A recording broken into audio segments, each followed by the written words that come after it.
Hola, es un placer estar otra vez con ustedes, esta vez desde la distancia, desde Quito, Ecuador, en la nueva edición de Focus 360 y esta vez para compartir nuestra experiencia en el control de la progresión de la miopía con atropina diluida.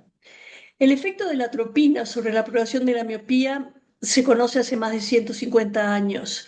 Los primeros trabajos se comenzaron a publicar en la década de los 70 y el primer estudio clínico randomizado que comparó la atropina, el ciclopentolato y el placebo fue realizado por Jen en 1989. El primer estudio con gran impacto mundial fue el ATOM, cuya primera versión comenzó en el año 1999 al 2004 y fue un estudio a doble ciego randomizado entre atropina al 1% y el placebo. Y ellos encontraron que luego de 2 años de tratamiento se conseguía un 77% de control en la progresión de la miopía, lo cual era realmente muy llamativo en ese momento, pero había muchos efectos secundarios.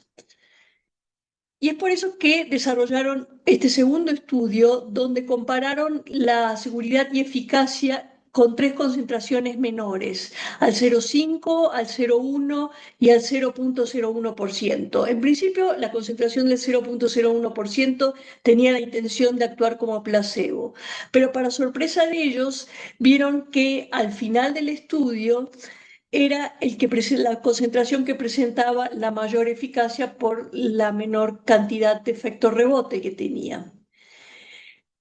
Hubo la intención, y de hecho se comenzó a hacer otro estudio, el ATOM-3, para ver la posibilidad de prevenir la miopía en niños pequeños, ya que se vio que cuanto antes empezaba la miopía en los niños, mayores niveles de miopía iban a tener estos. Y era un estudio también randomizado, doble ciego, que comparaba la efectividad del uso de la atropina al 0,01% con el placebo en niños premiopes, niños de alrededor de 5 años con algún padre miope y que tenían entre +1 y -0,50. Desgraciadamente este estudio nunca concluyó y los resultados no fueron presentados.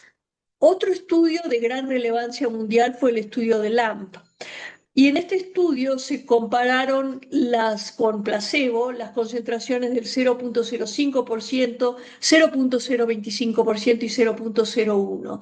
Ellos, por su lado, encontraron que la concentración con mayor efectividad era la del 0,05%.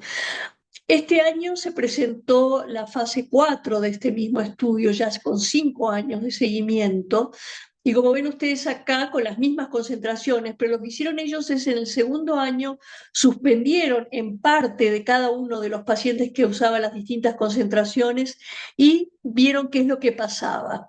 Y encontraban de que obviamente aumentaba la miopía, aumentaba el largo axil y al terminar el año volvieron a darle la atropina, con lo cual se volvían a tener los niveles similares. Y esas fueron las conclusiones. O sea que luego de 5 años, de nuevo la dilución más efectiva era la del 0,05%. La mayoría de los niños, cerca del 90%, necesitaron volver al tratamiento luego de suspender a los 2 años. Y al retomar el tratamiento se consiguió una eficacia similar a aquella en la que nunca se suspendió el tratamiento al finalizar los 5 años. En Ecuador hay una situación bastante peculiar y cuando yo llegué, o bueno, incluso tiempo después, la incidencia o la prevalencia de miopía era baja. Este es un estudio que hicimos en el año 2000 en más de 6.000 niños de edades escolares y encontramos que la prevalencia de miopía era baja, era de menos del 1%. ¿Y eso por qué? La verdad que planteamos varias hipótesis, pero una de las más fuertes es la gran exposición a la radiación solar que hay especialmente a nivel de la altura, o sea, en la región montañosa del país. Si ven esta página del Instituto Meteorológico Finlandés, que evalúa la exposición UV en las distintas regiones del mundo y lo evalúa con una escala que va del 0 al 17. Fíjense que en Quito, en un día determinado, La exposición a la radiación ultravioleta puede llegar a 15 al mediodía, cuando en Washington o en una ciudad como Buenos Aires apenas llega a 5. Se considera que sobre 3 se necesita protección de la piel y de los ojos. Bueno, los resultados de este estudio que hicimos en el año 2000 los publicamos junto con Luis Selman y Rafael, entre otros autores, en la revista de Oftalmología Clínica y Experimental. La prevalencia de miopía era en total de 2,69% dentro de los niños que tenían problemas refractivos, y de alta miopía de 0,16%.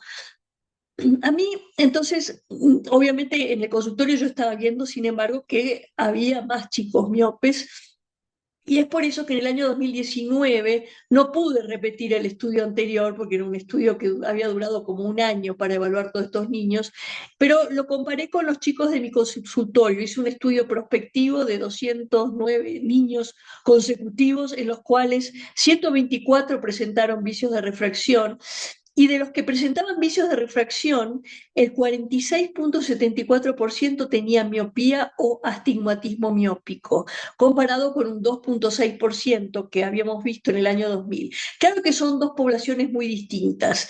La del año 2000 fueron, aquí ven la foto de uno de los lugares donde lo hicimos, con calles de tierra. En esa época no había dispositivos electrónicos, los chicos se pasaban jugando a la pelota todo el tiempo. Y los de mi consultorio realmente son chicos que viven en la ciudad, muchos en departamentos, y obviamente en el año 2019 el acceso a los dispositivos electrónicos es otra cosa.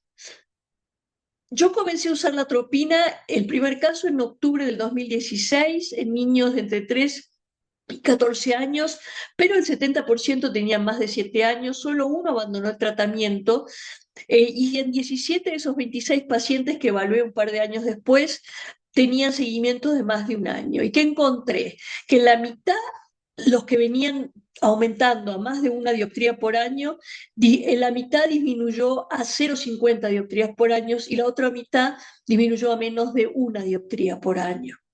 Y es por eso que obviamente lo seguí utilizando. Este año hicimos un estudio un poco más prolijo, en más niños, y lo publicamos en la revista de nuestro hospital.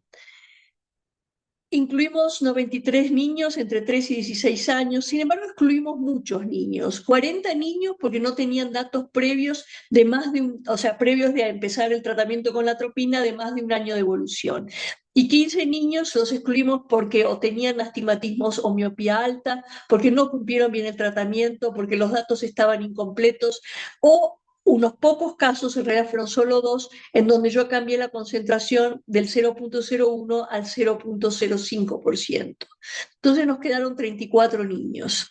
¿Qué encontramos? Primero, que no tuvimos efectos adversos serios en ningún caso.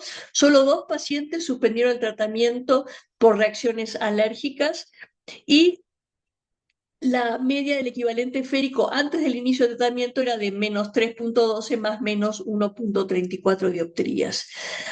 La progresión de estos pacientes antes de iniciar el tratamiento era de menos 0,86 más menos 0,35 por año, y después, 12 meses después de iniciar el tratamiento, observamos una disminución de la velocidad de la progresión a 0,44 dioptrías, que es más o menos equivalente a lo que vieron en los estudios ATOM y LAMP. Como conclusión, entonces, la atropina diluida en concentraciones al 0,01% resultó ser bastante eficaz en nuestra población y en general muy bien tolerada. La elevada radiación ultravioleta en la zona montañosa del Ecuador hace que en concentraciones mayores provoquen bastante fotofobia. En los pocos casos en que yo estoy tratando con 0,05%, muchos pacientes realmente se quejan de esto. Pero en casos especiales, como la aparición de miopía en niños menores de 5 años, o en aquellos donde no se observa la respuesta que buscamos, ahí sí la subimos al 0,05%. Muchas gracias por la atención.